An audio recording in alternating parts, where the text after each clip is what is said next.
মা যদি হয় কঠোর, বলে রাগী।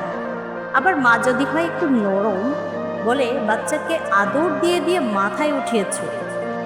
কিন্তু কখনো কেউ ভেবে দেখে না, মাই সেই মানুষ যে নিজের সবটুকু নিঃশ্বাস ঢেলে দেয় সন্তানের ভবিষ্যতের ভিড় গড়তে।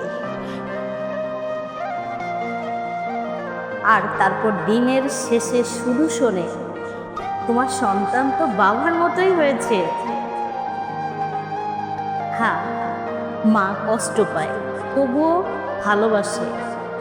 কারণ সে যে মা, নিজের কষ্টটা গিলে নিয়েও সন্তানের মুখে হাসি দেখেই বাঁচতে শিখে গেছে মা নামের মানুষটি।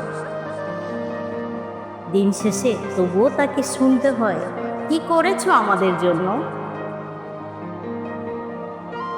সন্তানের ভালো হলে বাবা বলে আমার সন্তান।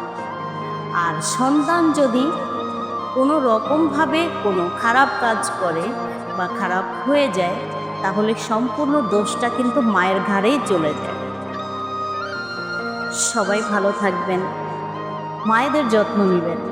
মায়েরা সব সময়ই চায় সন্তানের ভালো হোক।